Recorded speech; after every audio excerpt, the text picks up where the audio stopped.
Welcome to B2B Marketers on a Mission, a podcast for change makers where we question the conventional, debunk marketing myths, provide actionable tips, think differently, disrupt industries, and take your marketing to a new level. From improving your campaigns to making you a better marketer, these are the inspirational stories that will help us change the way we think and approach B2B marketing one conversation at a time. This podcast is brought to you by Untitled Consulting, helping you to stand out in the market and drive revenue to your B2B business. And now your host, Christian Klepp. All right, everyone. Welcome to this episode of B2B Marketers on a Mission. This is the show where we help you to question the conventional, think differently, disrupt your industry, and take your marketing to new heights. This is your host, Christian Klepp, and today I'm joined by someone on a mission. Hold on to your seats. To help B2B Martech business leaders drive revenue with marketing strategy, content, and PR. So coming to us from Brooklyn, New York, Mr. Joe Zappa. Welcome to the show, sir. Hi, Christian. Thanks so much for having me on. Great to be connected, Joe. I really enjoyed our previous conversation, and I'm really looking forward to this one because we've got quite a bit of ground to cover. Yeah, sounds great. Let's get to it. All right, so on to the first question. So you're clearly no stranger when it comes to narrative building. But for this conversation, let's focus on a topic that has become part of your professional mission, and that's where brand narrative falls short for B2B Martech products and how to solve that. So let's kick off the conversation with this question. Why do you think that's such a challenge for B2B Martech? Yeah, so one of the main challenges in B2B marketing, especially for the companies with which I work, which are ad tech and martech firms, is commoditization.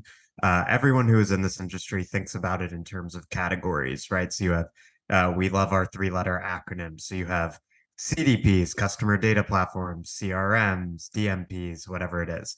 And the problem with those acronyms is they're great because they help us make sense of the industry at a glance, but they also necessarily lead to commoditization. Because when I think of a bunch of different companies in the space, I just think, oh, they're a CDP. I know what they do, right? They help a company sort through their first party data and activate it for marketing purposes. The problem with that, though, is that then everyone in the industry just thinks you're the same as every other CDP. And while you might think, oh, well, we're like the CDP for enterprises or whatever it is, whatever your niche is, it's very hard for people to remember that and remember the distinctions among all the companies in the category. And this is where marketing in general, and especially narrative marketing, comes in, is allowing you to differentiate not just on products, but on some broader mission. Very apropos for the name of the podcast. Absolutely. And I tend to agree with you there. And ponder me this, Joe. Like, why do so many B2B Martech firms, and we've all seen them, we've all jumped on somebody's website, that's selling some kind of like SaaS software or some Martech service or solution and whatnot. And after scrolling through the homepage, maybe 3 to 5 times, you still can't figure out what it is they do. Why do you think that that's such a recurring trend in this space?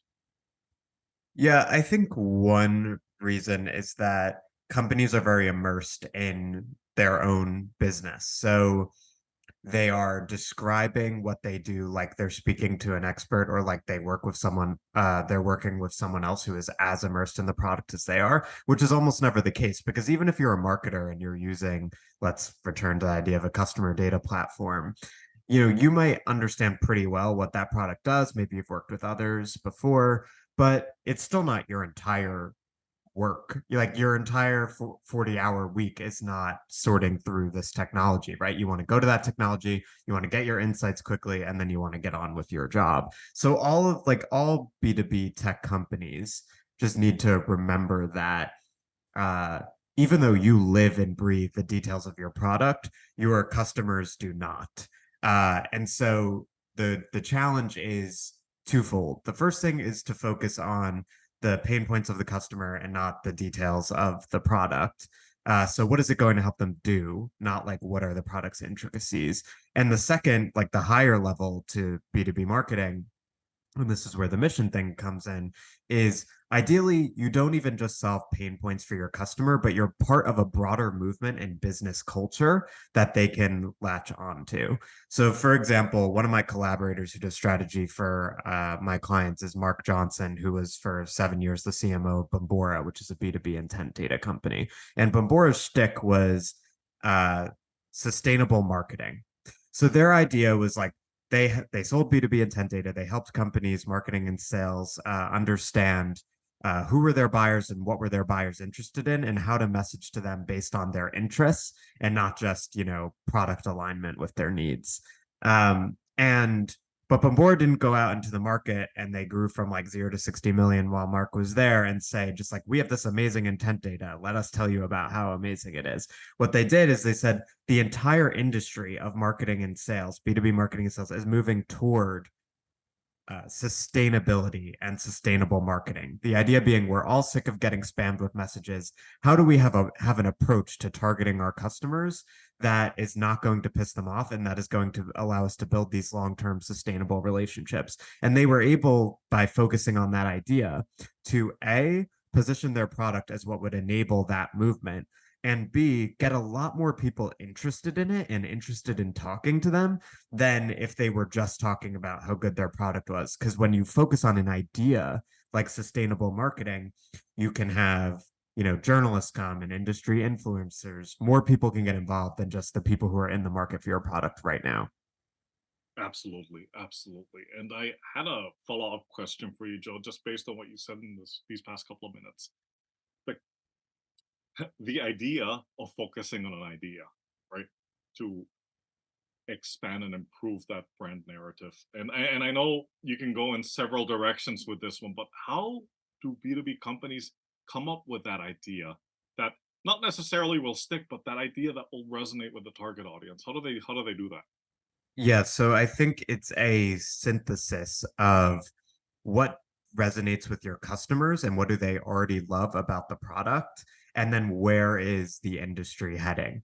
So like when we do this with customers, we're doing one today, like we have a 2 hour call where we talk to the leaders of the company and usually someone from sales and someone from marketing, and we think about like, who is this company, why does it exist, why is it important to the industry, where's the industry going, and how are we going to take it there. Then we go off and we talk to a handful of customers, and that's essentially a reality check. Like, because we hear from the CEO and the head of marketing and so on, like who they think they are and what they think is valuable about the product. And then we hear from customers, and then we find out, really, what do customers think is valuable about this product, and what are their aspirations, and how does the company fit into it.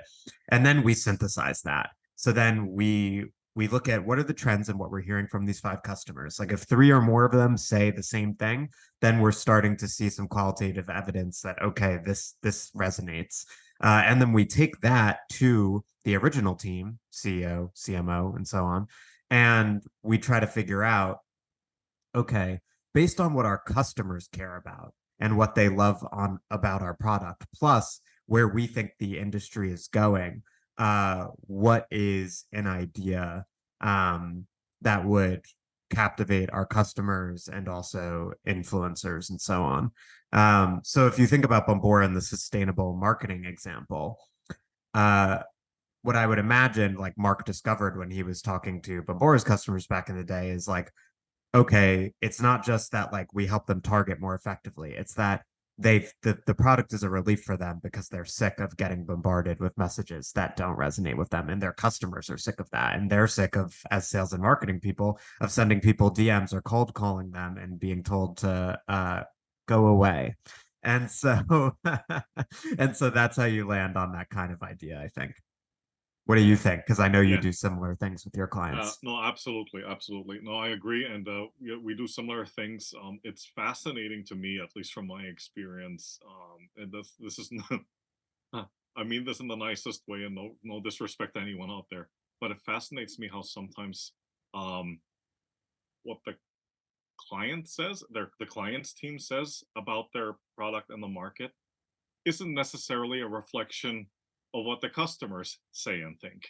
And when that happens, um, I mean, when that happens, people tend to say, "Oh, there's a problem." Like, yes, there's a problem, but I also see an opportunity in that, right? Hmm. Yeah, because it's very easy to go down the negative slope of, "Oh, but the market doesn't say that," right? But but I suppose you do this as well, right? So it's about also testing out some of the ways that they want to approach the market, and so internally they have a consensus and everybody high fives each other, and we're like, okay, well, let's see what the market says and how the market perceives this, right? Because that for me will be the more important take, right?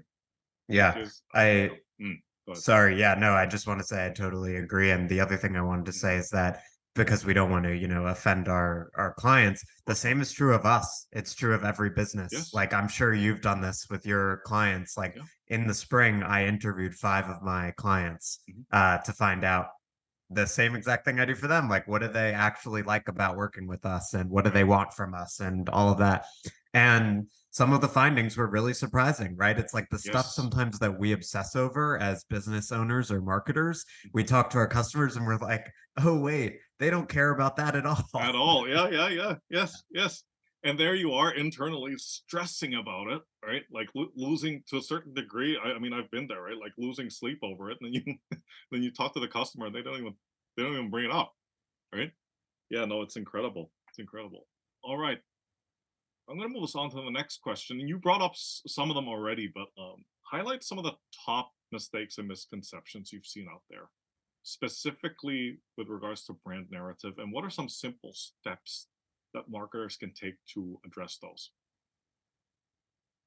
Yeah. So, what are some of the main mistakes people make with B2B marketing, especially the narrative part? One really common mistake is they're very afraid to talk about anything that doesn't directly relate to the product, right? So, for example, in ad tech, some of the big trends going on are like retail media, like companies like Instacart setting up ad networks, or CTV, or privacy. And I once had a client where they weren't directly doing any of these 3 things that the industry is obsessed with and that everyone is talking about. But we thought that they had an angle where we were like, okay, this isn't your exact product or what you guys do, but we do think that you have insights to share on this because we've spoken to you and it's tangential to your product. And they just were super resistant to saying anything about those topics because they don't directly solve for them, even though they are topics that their audience cares about. And so I think that's one of the big mistakes, is this unwillingness to talk about anything that doesn't directly relate to your product, because that's how you get attention from both influencers and journalists who are not going to buy your product but can like bring attention to your company, and to the 90+% of your actual target audience, the people who may one day buy your product, who are just not in the market for it right now. Like if someone is interested in your technology, like it's relevant to them, but they're not buying right now, they don't want to read a case study of how your technology increased someone's ROAS by 30% or whatever it is. They want to engage in broader discussions about problems in the industry and where it's heading. Another big mistake that happens is a failure to differentiate on anything other than product details. So when we are working on our products and marketing them, like again, we are living and breathing the product. We're obsessed with it. We're like, these companies are our competitors, are underserving our target audience in X, Y, and Z ways, and we've built these features to deal with it. And as we mentioned in the beginning with the CDP example, it's very hard for customers to remember those differences. Maybe you can get away with it and it has an impact if it's like bottom of funnel content for that small percentage of your audience that's deciding right now, should I buy product X or product Y? But for anyone else, you're much more likely to reach them and earn their attention if you're talking about an engaging idea, and less so like the minute differences between products. I'll add a third, which is I think like thought leadership is a long-term proposition. I was talking to a company called Analytics. They're like an advertising transparency platform. And they recently basically achieved a marketer's dream in that they produced this thought leadership report on YouTube, serving ads on Made for Kids channels. And this report was covered by the New York Times. It was covered by virtually every advertising pundit and publication. And companies would, kill for that sort of awareness. But when I spoke to the CEO and founder of Analytics, Christoph Franizek, what he said was, you know, we've been producing these reports for years, and the vast majority, like most of them, barely make a blip, or they get the attention of a small number of people. It is through constantly iterating on your thought leadership and narrative strategy by pushing out insights that are based on exclusive data, figuring out what resonates, and then constantly getting closer and closer to what the market really cares about, that you have that big success with thought leadership. You should see leading indicators along the way that it's working and that you have people's attention and you're starting conversations. I'm not saying keep doing it if you're getting no response, but the New York Times story does not come in month 1 or even 2 or 3. Yeah, no, those are some really great points there. And to point number 3, thought leadership, like a lot of other things, is a work in progress, a continuous work in progress. It's not something, like you said, it's just straight off the bat, and you get the attention of the New York Times or NBC and what have you. I remember what I was gonna ask you earlier, Joe, and I want to know your take on this because I keep hearing advice about this flying all over the place. The concept of asking your clients to niche down. What are your thoughts on that? Asking your clients to niche down. So you mean, okay, that's interesting So, because so, I'm used to, yeah, go ahead. no, so okay. Let me elaborate on that a bit further. So, what I mean by that is because when you're creating brand narratives and messaging and the positioning and all that, it has to obviously target audience or audiences, plural. And then there's always this advice going around. Well, yeah, in order to do that effectively, you've got to niche down. But in my experience, niching down is not something you just do like that and then bam, you already know who your niche is, right? It's something that happens over time. But I mean, over to you. What's your take on that? Yeah, so I guess first there's the question of niching down, and then even within niches, Mm. there are personas. So in terms of niches, I think it depends on how nascent the company is. Like in the beginning, you should have an idea of who might be interested in this product, but it's probably too early if you're working with a seed stage or even pre-seed company for them to niche down too much because they haven't tried their product out with enough customers to figure out who their ideal niche is. So when you're talking or when I'm talking to early stage startup leaders, be it CEO, CRO, the way they usually go about it is they have some inkling about who their first ideal customers would be. They try it out with them. Once they find a niche with whom it resonates, they go to an adjacent niche.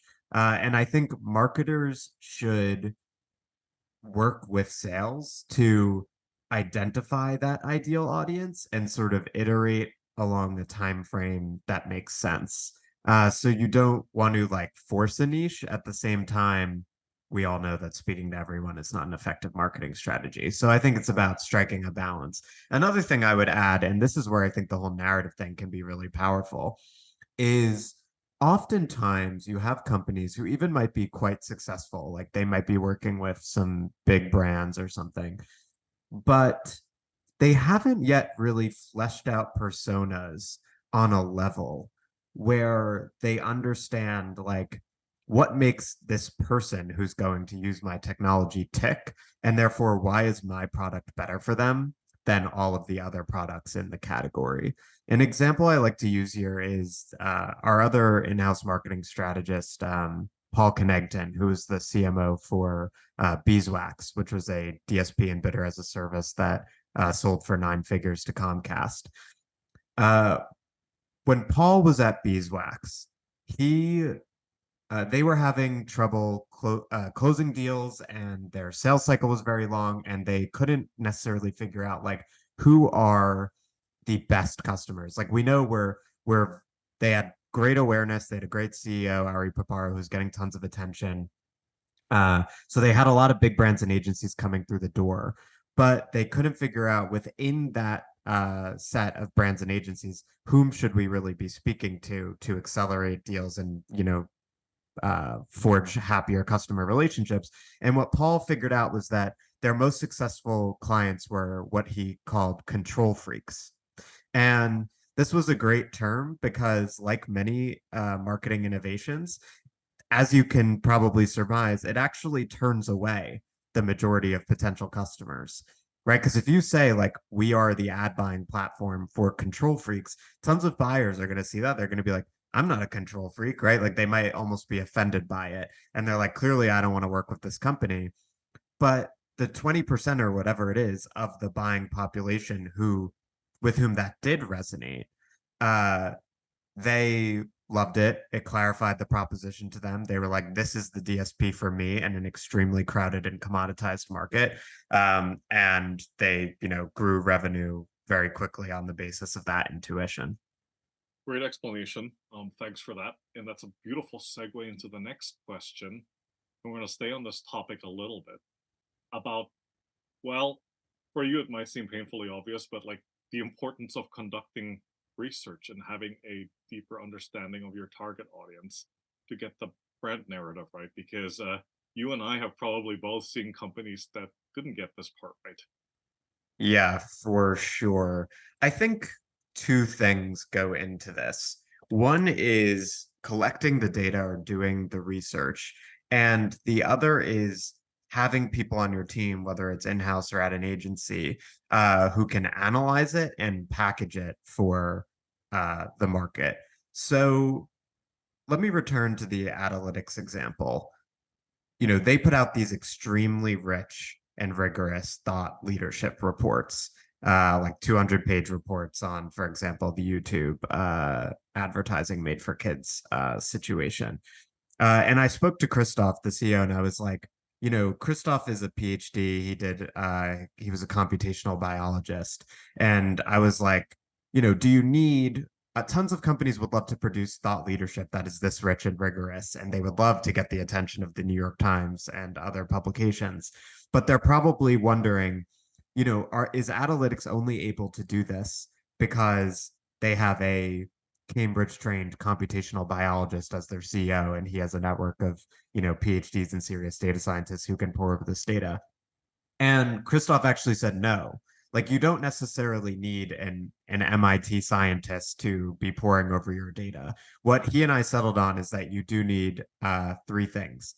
You need exclusive data and research. So you need to look at what your own clients are doing. If it's quantitative data, that's great, but it also might be qualitative, like it might just be a survey. You take that original data, you look at it and you say, what are these surprising patterns? And then you take those patterns to a brain trust of, say, 5 to 10 people, could be customers, industry experts, and you say, is this unusual pattern that we've detected actually worth sharing with the market? Like, if you sell to CMOs at big brands, you want to be thinking, would this pattern or an analysis of this pattern we're seeing in our customer data help big brand CMOs do their jobs better? And if it would, then that's worth diving into, which then gets to the you've got to analyze it piece, which is probably a combination of data oriented people, especially if it's quantitative data, and then marketers who know how to take that analysis and package it so that the 99% of people who are not going to pour over a super long research report or even a white paper can appreciate it. So I think it's those three things: is the exclusive data or insights, ability to analyze, and ability to package and distribute. Pretty much. Pretty much. I mean, like even with some of the research we've conducted, it does boil down to exactly those things that you said. And especially, and I'm sure you've done this more times than you care to count, sitting in a meeting with the board of directors or senior management. These are people that are pressed by time anyway. So they generally just want you to get to the point and tell them what it is that the data is telling you that they should be aware of. Yep, exactly. And that's where even someone like Christoph who's super technical, that's where they appreciate marketers because that's where we come in. Yep, yep, absolutely, absolutely. Okay, and you've probably seen a lot of things out there, but if you could summarize, how has the B2B Martech landscape changed from your perspective? And so that's the first question. And the second question is, how should the brand narrative that B2B companies tell be adjusted to reflect that change? Well, there are some changes in the industry, and then there are changes in the way that information gets distributed. I was talking to a second time Martech founder the other day, and what he was saying was that, you know, when he was building his last company 5 to 10 years ago, it was really the golden age of performance marketing where like you could figure out, Facebook, especially if it's a cheap SaaS tool, you could figure out Facebook or Instagram or whatever it is and just crush it on that platform and you could grow to, 8 figures in revenue solely on the basis of that. It's just gotten harder. Like everyone has figured out that how useful like not just social advertising but also organic social is, and with third party data deprecation, with the cookies going away, mobile identifiers going away, like ad targeting is getting harder. So it's no longer the case that you can just crush it at one platform or one marketing tactic and grow on the basis of that.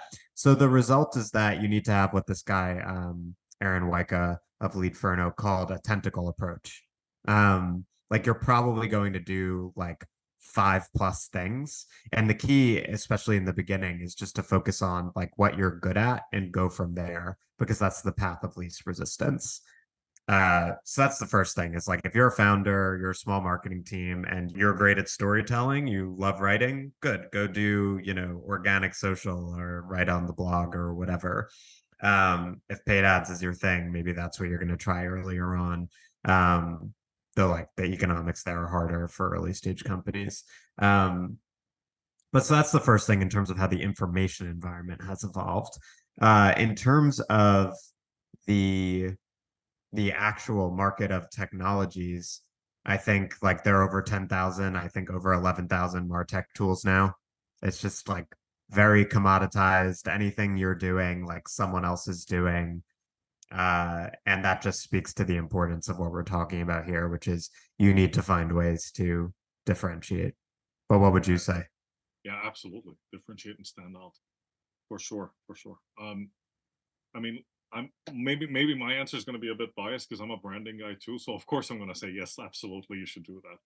But on another level, and I think you've alluded to it previously, um, coming up with that idea that will resonate with the customers, being part of this movement. But I think it's also, beyond the product, it's also the overall experience that your company and your brand hopes to deliver to said customer, because we all know that it's more than just the product and the features, right?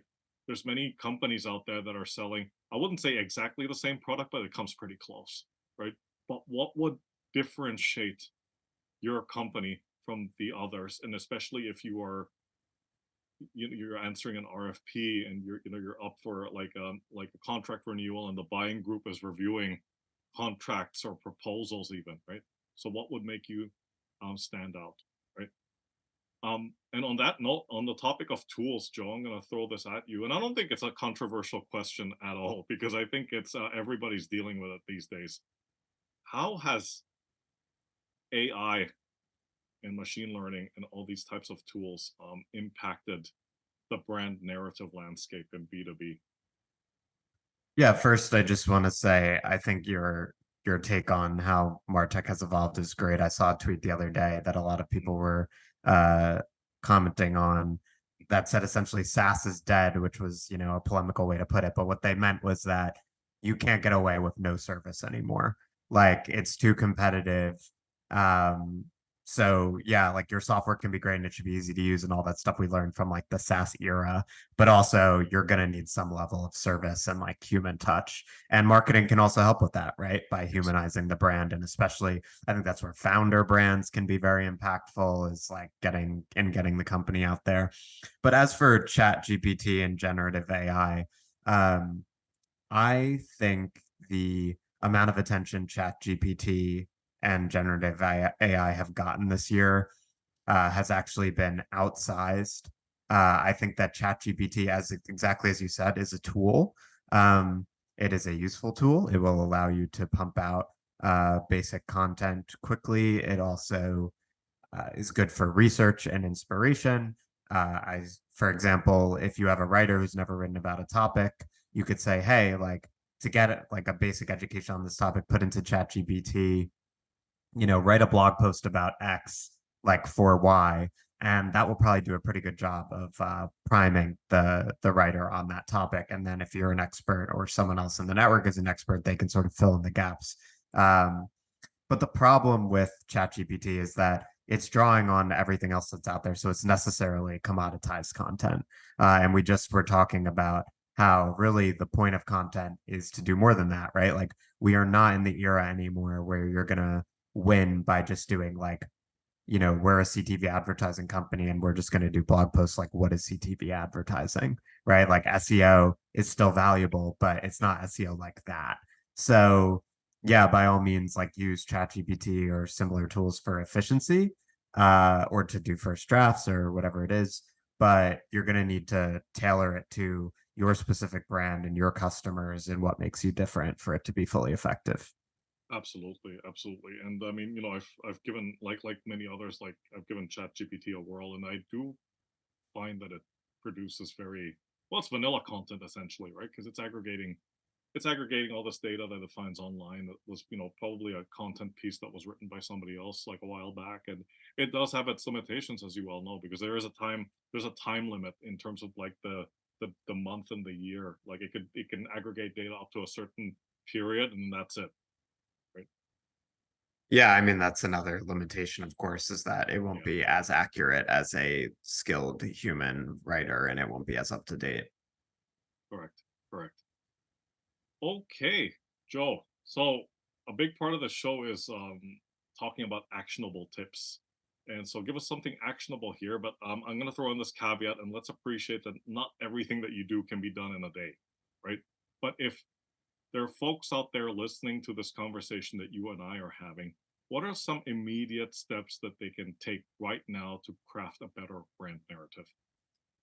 I think following that process that I laid out before would be hugely impactful for most brands. So, like, let's say you're a marketer, you're listening to this, at some point, you probably did that strategic work for your company of figuring out who are we, who do we want to be, where are we going to go, and then interviewing customers and finding out who do they think we are, what resonates with them, and synthesizing that into a brand narrative.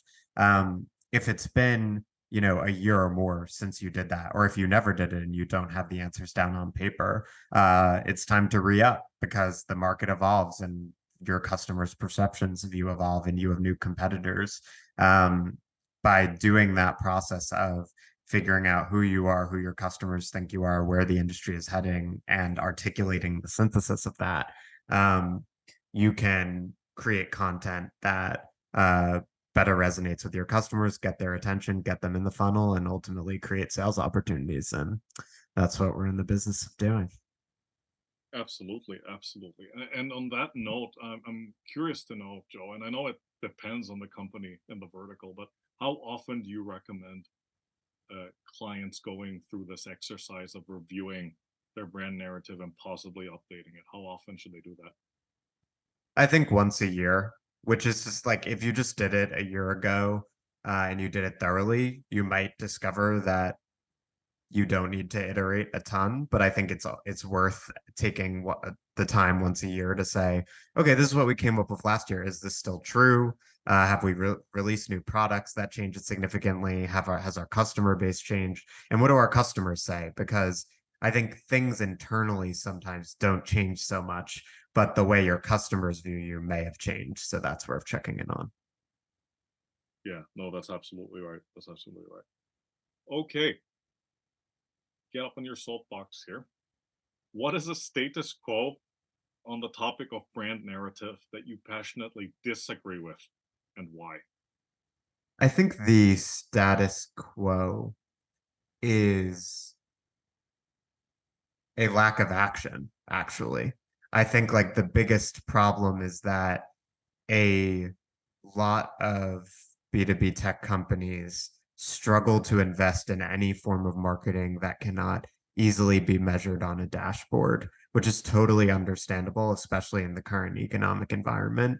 But if you are only investing in things that can be easily measured, like performance advertising or maybe even SEO, let's say, you're just missing out on a ton of conversations that you could be having with your customers on social, uh, via media sites and influencers and podcasts. There's just like your customers are online. They're having conversations about your industry every day. Uh, and tons of B2B tech companies are just missing out on the opportunity to have those conversations. And then not just to have them, but to have them in a very systematic way that reinforces an agreed upon brand narrative and that moves people down the funnel.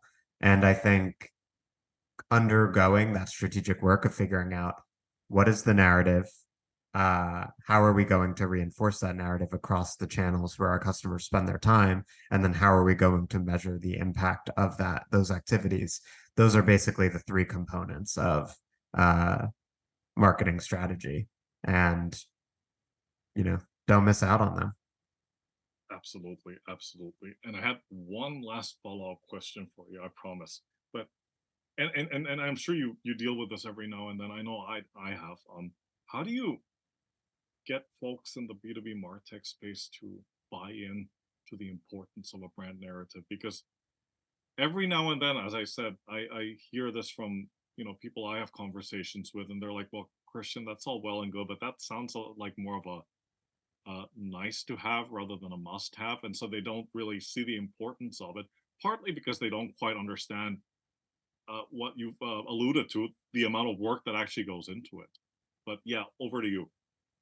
Yeah, to be honest, usually it's companies that are struggling with some form of stagnation Mm, that do buy into this. So, like, we have two personas of customers. We have customers who want like tactical content support, and then we have more strategic customers who want this like strategic exercise and want to figure out what they're really about and how that's going to inform all their content and where they're going to put that content. And generally, the customers who fit persona two, who want the strategic help, they might have just fired a CMO, or they've been stuck at a certain revenue level for longer than they want to and they don't understand how to break through, or they're having trouble with the sales velocity thing that I mentioned earlier. uh, it's usually from that kind of holistic commercial pain that the desire to invest in a new marketing vision comes. yeah, no, I 100% agree with that. If they don't feel that the pain is too great, they're never going to buy into it. Right? But fantastic. Joe, thank you so much for coming on and for sharing your expertise and experience with the listeners. So please, quick intro to yourself and how people out there can get in touch with you. Yeah, please find me either at podcast.sharppenmedia.com, or you can look for Joe Zappa on LinkedIn, founder and CEO of Sharp Pen Media, and I'm sure you'll find me easily. Thanks so much. Fantastic. So, Joe, once again, thanks again for your time. Take care, stay safe, and talk to you soon. Thanks, Christian. Great to be here. Okay, bye for now.